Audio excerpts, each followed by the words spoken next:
Record, like I can record you. There you go. Got it. Hello, and thank you for joining us on Infinite Humanitarians. This is our third connection. This podcast is all about showcasing incredible humanitarians making a difference today, tomorrow, and beyond. Our vision is to serve as a bridge connecting established nonprofits with emerging humanitarians and create a community where like-minded individuals can gather, collaborate, and support one another on their journeys. Whether you're looking to start your own organization, find a cause to support, or simply connect with vetted organizations, we're here to collaborate with you in an open source, non-monetary way. My name is Anne Marie Newman, and I have the blessing and honor to have my good friend Anita Favors here with us today. So welcome, Anita. Thank you, thank you, thank you so much for having me, Anne Marie. I appreciate it. You are so welcome. Anita and I crossed paths, I think about 15 or 20 years ago. That's I think correct. So. She was doing amazing work in the Atlanta area, and another dear friend had connected me with her, and she does a lot of work in the heart of Atlanta, Correct. which proposes a lot of opportunities to serve. So I could tell you on and on all the things that she did, but a few highlights are she's passionately and diligently worked with the homeless. She works with homeless teens, with the elderly that are homeless. She also deals with food insecurities, helping people find places to live. She also has championed education, and it goes on and on. So I know you have a project that is near and dear to your heart that you are working on now, in addition to all of these other balls that you keep in the air. So if you want to share with us a little bit about, I think it's the Teen Crisis Center. Yeah, so Jars of Clay is located in the heart of Atlanta. We have been operating 24 hours a day for the last 32 years. I know I'm only 21, Anne Marie, but we've been... I know. How did we get so young? So we started by offering emergency shelter in a church setting to anybody that was found outside. They were houseless, and we offered shelter there for about 15 years, and then noticed for us to get better results, we needed to focus on a population that most people were too scared to deal with, and that was homeless teenagers that make out, they make about 42% of the homeless population in the United States of America. 42%? Yeah, so a lot of people Wow. think teenagers are invisible because you see kids, and a lot of us have kids and they can dress all kinds of ways. So you don't really know who's homeless and who's not homeless. But there's a huge population of homeless kids, and they are suffering silently. So we opened a new department of Jars of Clay just for teenagers, and it just magically, it was just blessed. Just so many kids were finding love, they were finding hope, they were finding themselves. We were able to integrate them into college, into the military services, get them apartments, connect them with surrogate or adoptive parents, because there's so many volunteers that have time to just kind of oversee another person. And it just blew up overnight with the greatest success. So that's been our focus for the last 12 years. Homeless teens in Atlanta and around the country. And as you mentioned, we were honored to launch a new 24-hour crisis center. So if somebody is having a mental breakdown, if somebody just needs to talk, if somebody needs a hot shower, if they just need a place for the night, if they just need to be regrounded, they can come to the crisis center and find help.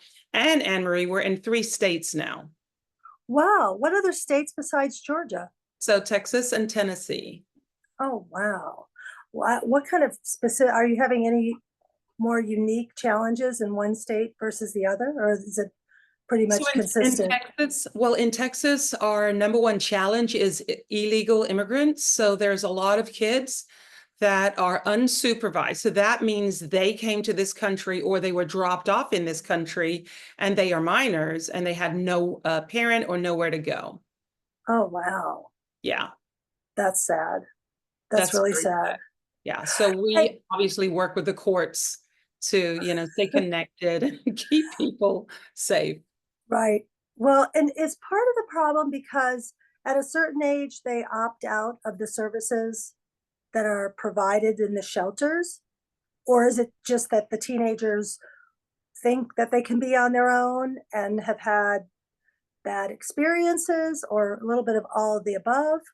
Well, you and I are young, so we can remember when we were teenagers and the testiness of just wanting to be independent. So Right. it, at least 1/3 of the teenagers that become homeless and visit Jars of Clay have never been homeless before, have left home because of crisis, or they left home thinking they could make it, or they fell in love and love didn't work, and now they're homeless Oh, and too ashamed to go home. right, right, Yeah. The another third would be those that age out or sign out of foster care. And usually in 1 year, the guys are usually in jail. In 2 years, the girls are usually pregnant or in jail. wow. Yeah, foster That's care is a disaster. I know, I know. I am really looking forward to some big changes here Yes, in the end of this year and 2025 and beyond, because yes. we have to take care of our youth. Our youth are just, bombarded with, so whether it's some of the Yeah. crazy teachings that are going on, Right. There are so or many social issues that can get young minds confused. But I want to remind everybody that these kids, regardless of how confused or how temporarily distressed they are our future. They right, are going to be running America in 30 years. So right, regardless of this temporary relapse or this temporary post-traumatic stress or this exposure to unhealthy cultures or unhealthy new trends, we need to really keep our eye on our teens. right, right. How do you handle all of that? I mean, I know that you are a guardian ad litem, and if Correct. you, I know most people will probably know what that is, but in case somebody that's new to somebody, can you explain what a guardian ad litem is and how you became one and why you are one? Absolutely. Well, first I want to introduce a term that most people don't know, but it's called fictive kin. What is So it? fictive kin. Fictive kin. Fictive kin. It needs to start trending, and I'm trying to get it to trend so we can save more kids. But a guardian ad litem is a person that speaks, or they become the ambassador or the voice to a voiceless person. And Right, I am an ambassador for anybody that's in crisis, but specifically, our mission is targeted to help and speak on the behalf of homeless teens. right, And fictive kin just means, and I love the term fictive kin, but I love the history of it. Back in the day when there was slavery, if your right. parents were murdered or if you were separated from your family, other families could adopt you as if they were blood relatives. And so that's fictive kin. So any kid Oh, that comes to our facility becomes family. So they don't have to say they're homeless. So they don't have to say they're in a shelter. It's just their home. It's just their family, kind of like one family in God. that's Fictive kin. fictive kin. Yeah. Okay, I gotta embrace that too. That's well, Thank you. it's lovely. I mean, because I think, we're all starting to realize we're all connected. We are all Absolutely. family. Yes. And, we need to, instead of wallowing in some of the duality and the judgment, we need to just move into compassion and dignity and Yes. understanding, because it's been a brutal, you know 10 years, I think. It's always maybe challenging, and I know I wasn't probably the a gold star teenager. I gave my parents a run for their money, but God bless them. Um, I did not give them a run for the money. I was on, I stayed the course. well, you know what my mother used to say so proudly? Just some of the worst teenagers turn into the most beautiful adults as she No, would I be can believe that. And I agree with that. but the last part was as she'd be glaring at me. I'm like, thanks, Mom. I know. Anyways, I remind my friends and my audience that broken crayons still color. oh yeah, I Yeah, love that. I love children could that. be colorful, they could come with challenges, but they still color and they still deserve love. Well, and we all have some broken pieces too, and that's Absolutely. that's what makes us unique and brings us to sometimes I think developing character. Absolutely. So, so now, are you still working with the elderly as well as the teenagers, right? So we still have jars of clay still in operation. I am, of course, because I'm a therapist, and I'm almost 60, I'm kind of moving Don't look to it. just counseling versus doing street rescue, commercial sexual exploitation of children or C-sect. So I'm kind of going just to the grandparent stage for counseling and redirection and wisdom. But Right, other services are still available. We still help families who are homeless get into housing. We still redirect finances to people that are being dispossessed. And we absolutely help our seniors because there is a trend, and the trend is not going in the favor of senior citizens. A lot of them are being taken advantage of. right, right. I really hope that there's some changes that are made to Social Security and just how we Absolutely. think about our homeless as well as our Right. aged. I was actually shocked. A friend was sharing with me that Japan has less than 0.003% of homelessness. That's correct. And it's because, and use that word that you used earlier, the family word. I Fictive think kin. I Fictive think kin. I bet it's because of fictive kin, Correct. because they reach out. I mean, they have their elderly. I started doing some reading on it. Live with them. You know, they don't Correct. ship them off somewhere. That's correct. And then, like you were saying, whether they're blood or not, they take them in and they make sure that they're taken care of. And I also, in that reading, learned that, and I've heard this before, but as part of a first world country that we have the worst homelessness record. We Yeah, have we're in or a the lot of trouble. highest. Yeah, our scorecard, we're an F for homelessness. We're an F. Yeah. And I went to Japan and did some research in Japan for homelessness. I've been to quite a few countries. Japan is fantastic. Their government pays even neighbors or people in the community to take care of their senior citizen population. And a Oh, lot of it, really? oh, absolutely. And a lot of it is because they have so many young people that are not married and don't have children, of course. So it kind of helps with isolation and loneliness. That's incredible. Yeah. That I mean, that's totally it. I mean, we were fortunate. My brother was able to take a leave of absence for 5 years and take care of my mother who had Alzheimer's. I know you went through Yeah, you're going through that and have gone through absolutely. that.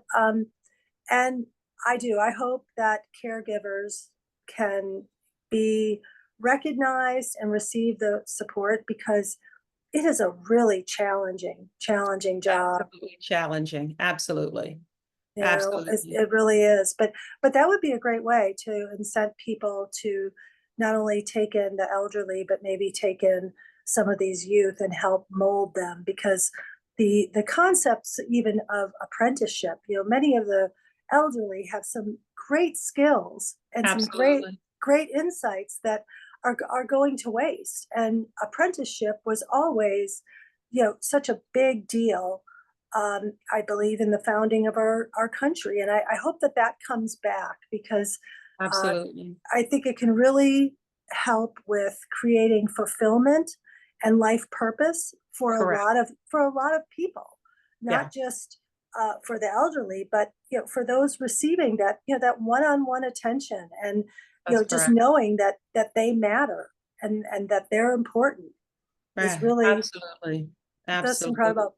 Now, do you also still have the Imagine Me school? So we do not operate it anymore, Okay, but our students are given to a local Christian childcare facility. So a part of Jars of Clay's expansion when COVID hit was to be the hands and feet of Jesus Christ. And in doing that, not running the show, but right, dividing out areas of ministries to local community partners and sharing right, wealth with them so they could sustain.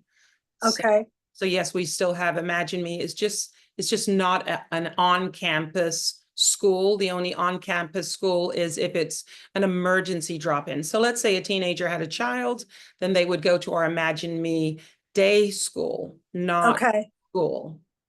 okay, yeah. And there, I know that there's probably a lot of that, and that's a tough. So, and then where do they live? I mean, where is their housing? I mean, Atlanta's housing, like the Part. rest of the country, has just skyrocketed. That's correct. So we are fortunate to have a lot of opportunities for housing. So we not only house, but we network with some of our transitional housing programs for Jars of Clay. We actually Right, started with housing before we started with any programs, and that was in 1997. So we've got the housing model down packed. Had right, we started right into the 2020 COVID, we would have been in a lot of trouble. In fact, it's so funny. I was doing a podcast yesterday and I was told that there's 3 companies that own 19,000 homes just in downtown, because I live downtown and the right. ministry is 6 minutes from downtown. But 3 companies have monopolized on 19,000 homes, which just shoots the housing prices up and it makes it almost impossible to rent and almost impossible to buy now. 3 companies own 19,000 homes. Correct. And their goal was to just take over as many rental properties and buy as many properties so that they could just make crazy wealth. And they're winning until we change the policy, and that will back them down. Right. Well, and a lot of that is kind of near the Beltline, right? Down All of where, that is inside the Beltline. wow, wow, that's crazy. That is Mhm. just crazy. Well, so there are a lot of people out there that are hoping to become humanitarians or have been humanitarians in various ways. If someone is interested in, first of all, helping you, if you can tell us a little bit more about how they can help you um, in various ways, but then also maybe give a little insight, because you have so many years, given that you started at 2 years old, and that's um, but really, what, like 40 or 50 years you've been a humanitarian, right? Yeah. 40 or 50 years. That is incredible. What a Yeah. legacy.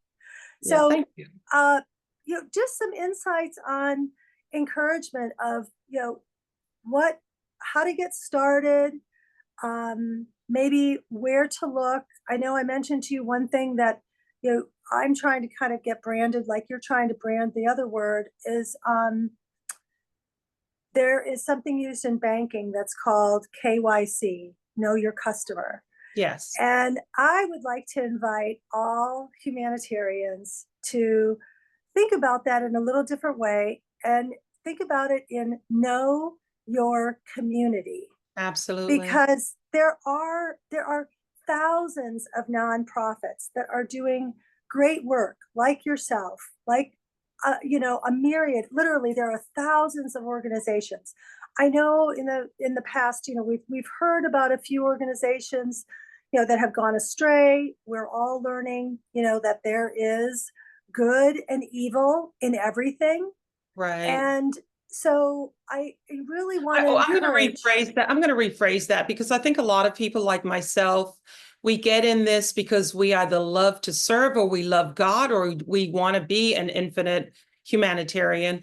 But even those that go astray, I think a lot of people can be tempted, but I personally don't see them as evil. I just think it's difficult to do good because a lot of people don't believe there are good people out there. I know we've been doing good forever. We're going to continue to do good, but just to favor, because there are some nonprofits that have not favored well. Let's just put it that way. Right. But as long as we can keep the focus, helping others or create in others a better version of themselves, then we're going to be just fine. Unfortunately, as the world turns to a darker vibe, there are some people that start nonprofits just for financial gain. Jars of Clay has never taken financial gain in the ministries that we offer. In fact, sometimes we have to lower our food menu, if we can't afford meats. And we do that because we believe if God wants us to do it, he's going to find a way to keep us going.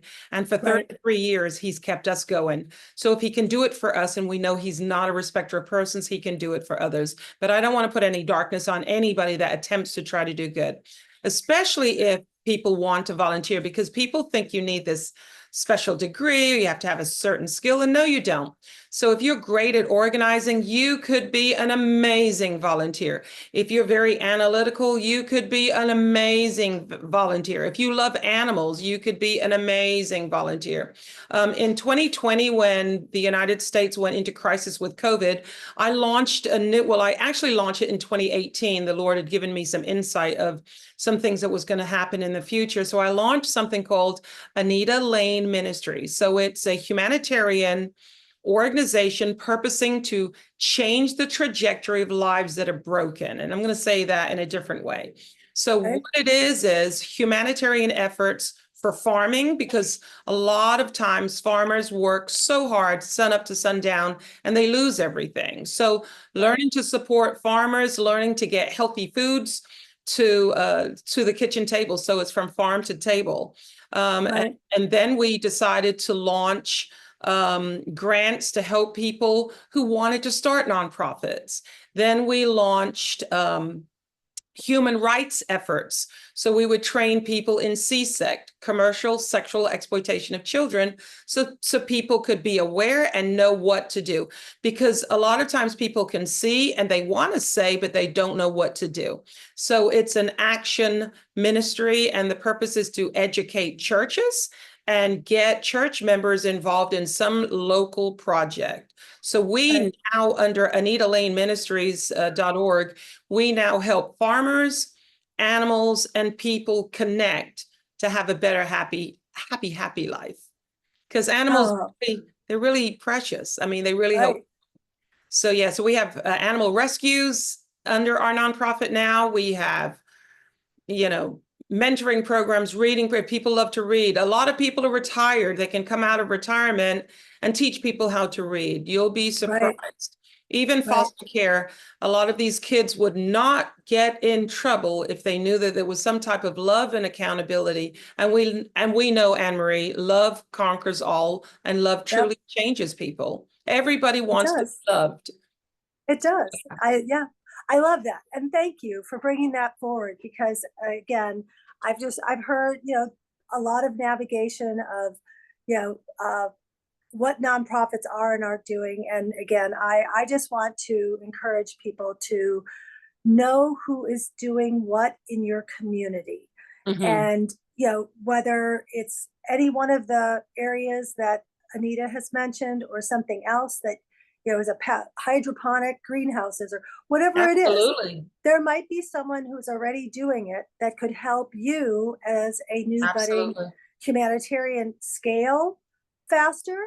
You could possibly even partner. So, again, hopefully the latter part, this last couple months of 2024 and into 2025, we're going to be known as, the collaboration world versus everyone wanting to be in their individual silos with their own little, sign on the door. I think if everybody just picks a lane, picks, something to get passionate about and engage with, like you said, you don't have to be a uber super trained person, but, take the first step. Absolutely. And so I guess, that's really, why I wanted to talk to you today, and how can we, how can the community help you, and whether somebody is in Georgia or somewhere else. I'm sure you probably have a way for people to give online or Absolutely. to come and volunteer with their, time and talent. Absolutely. What can people do today? So today, people can challenge themselves to see past their own family. What I love about the scripture is God says, you're already expected to be a good family member. Now be a good Samaritan. And so online, we can train groups and we can organize groups to have a positive momentum to do great things in their community. So they don't have to be in Tennessee. They don't have to be in Texas.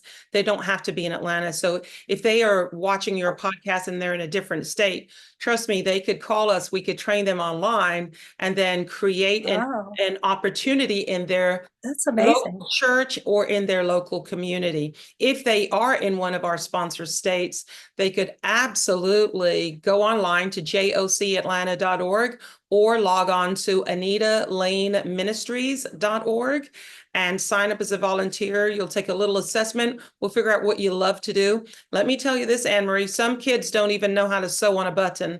They don't know how to change a tire. They don't know how to cook an egg. So you don't have to have skill for that. Most of us that are in our 30s and 40s and 50s, we're great at a button, changing a tire and those things. And most of us can encourage.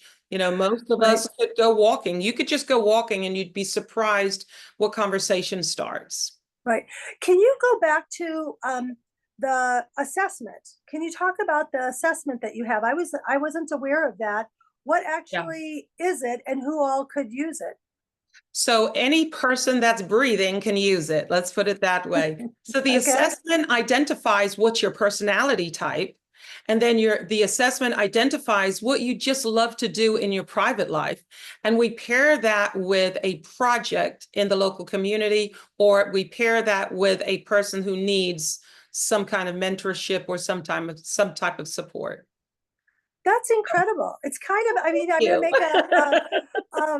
a little rough, you're kind of like the Match.com for humanitarian work. So that is exactly what we have been praying for about 20 years. We want to engage and challenge people to come out of their comfort zone. And you can only do that by helping somebody that's not related to you. That's incredible. How did you develop that? I know you have so much training. You've developed, so with your counseling background, and then also probably all of the endless hours you've spent in the courtroom and endless hours you've spent with helping people. Yeah, so I do behavioral health therapy, and I also do hypnotherapy. I actually trained with world-renowned Marissa Peers. I'm from England, and she's British. So wait, who is it? Melissa who? Marissa Peers. Marissa Peers, okay. And so she does hypnotherapy and teaches people how to be okay when they're not okay. And so that with CBT behavioral health as a psychologist and working so many years with people in crisis, the stories are pretty much the same. So I developed a model and it really works. It just works. And let me tell you, there are so many nursing homes that if you just came in and started knitting, there's so many group homes, there's so many opportunities, there's so many good people. So we connect people with community projects. Oh, I just love that. Yeah, I absolutely love that. And so where can you find that? Is that on the Anita Lane? It's on both. So on Anita Lane, it's more humanitarian projects. Jars of Clay is specifically geared for homeless people and homeless teenagers. Not everybody is excited about that type of volunteerism, but under AnitaLaneMinistries.org, there's a huge array of opportunities that people can serve. And as long as they reach out to a contact, they would get a response. They would take the assessment. It's just an online assessment. And from there, they would have an immediate interview, and then we would get them plugged in. And let Wow. me bring this up. I appreciate those volunteers that love Thanksgiving and they love Christmas. But there are 365 days of the year to do something Yes, good. yes.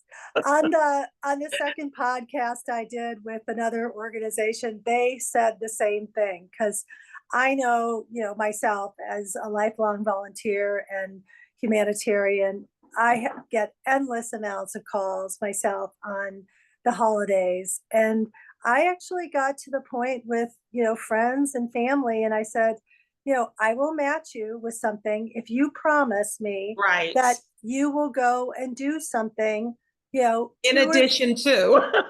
well, 2 or 3 times in the Right. year with that same group. I mean, there's so many things, but yeah, everybody pops up at the holidays, and then And yeah, we but appreciate that. So yeah, we're not downplaying it, but there are, 363 other days left in the year. I know, So it's incredible. I call our volunteers 52 weeks. So we have collection captains.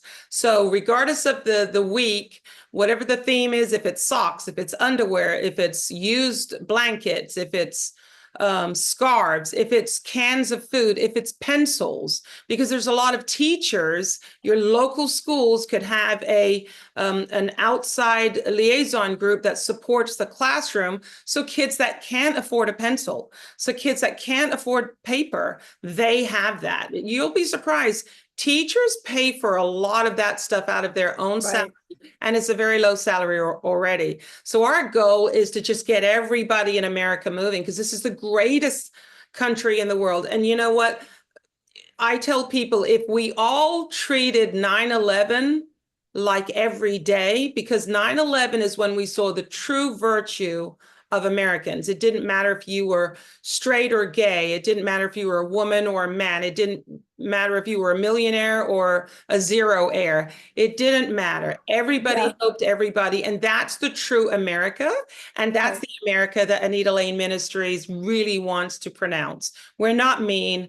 We're not racist. We're not bigots. We're not intolerable. We are tolerable. We are loving. We honor God. And we want to move America to prove that God is Lord and we're his people. right, Yeah. right.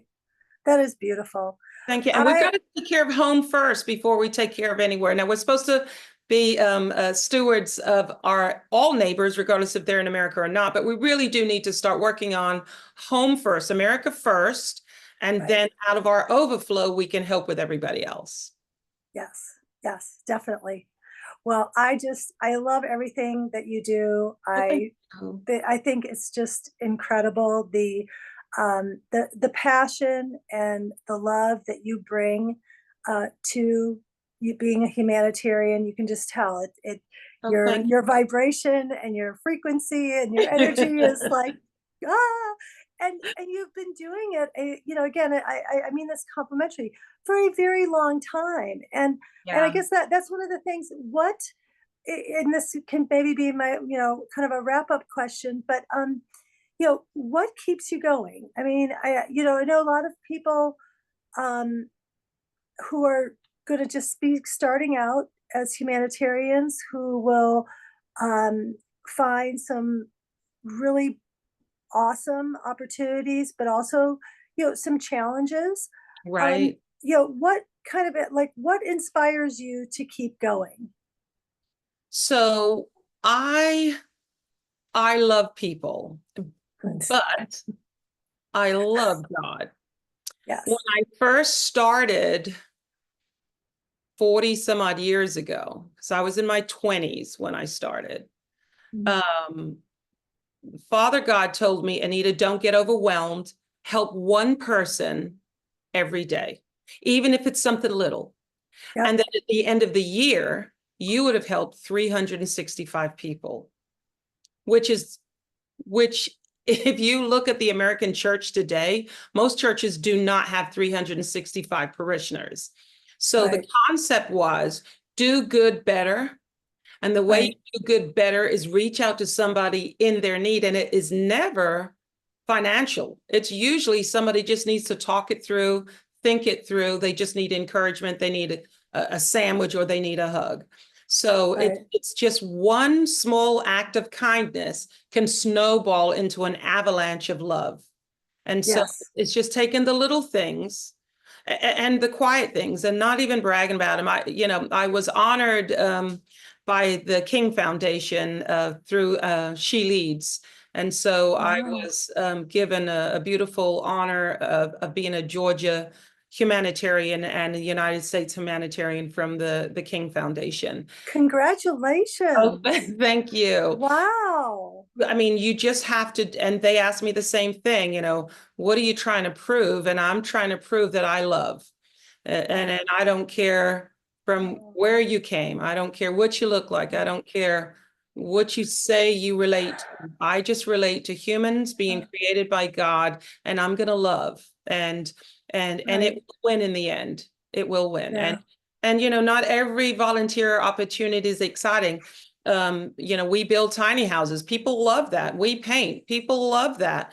But we also bury people. Last Friday, I helped bury somebody. Yesterday, I had Wow. a new baby. So some of volunteers could be surrogate moms and go and do a labor with a teenager that has nobody to help them with the delivery of their baby. So some of the jobs can be very emotional, and then some of them can be very blah. But let me tell you, if you make that sandwich and you're not happy about the sandwich, I guarantee you the person who's hungry and gets it, they're going to love that sandwich. And that's just an example of a simple act of charity. Anita, your example and legacy and leadership of compassion is going to get me all choked up. I think it's incredible. And Thank you. I hope that everyone that, has gifted us their time to listen to this, we greatly appreciate it. We hope you Absolutely. will share this. We hope that you will, me, we hope you'll reach out and really, take to heart, because we each matter, and it's going to take all Absolutely. of us. It's going to take Yes. all of us to make the kinds of changes that we really need in the world. So Absolutely. I'm, a little bit technologically challenged. So maybe I can find a teenager that can, I can I can send you a few. that I can do some bartering with. I can listen. We can, do some shopping, and in exchange, they can help me with the Podcast. one of my growth areas, which is the technology. So again, for everyone that has joined us today, thank you. We love you. You matter. You do. And yep. And for those that have reached out to me, thank you so much for doing that. And I'm trying to get back with everyone. And if you want to touch base with me, you can email me at infinitehumanitarians, and that's humanitarians with an S, at gmail.com. And again, maybe one of these teenagers will help me figure out how to post all of the great links that you can get in touch with Pastor Anita, and get going with her and learn from some of the amazing things that she has done in the past 40 years. So thank you so much, my dear friend. I love Thank you. you so much. And I love your podcast. Keep winning, because you're changing lives. Thank you, hon. Bye-bye. Bye-bye. Now I have to figure out how to turn this off. I know I'm still recording. I can do it for you. Can you? I can. Laughter. And Anne Marie, I can show you, or I can digitalize each of your podcasts and then really promote it. And if you don't have a really strong website, I can show you how to put them on. I'm working with some different campaigns, and I'm doing their digital management. Oh my gosh, I didn't know all of that. So we'll do lunch, and I'll share with you some things, and we can go from there. Okay. Awesome. All right. I'm God bless you. Have an amazing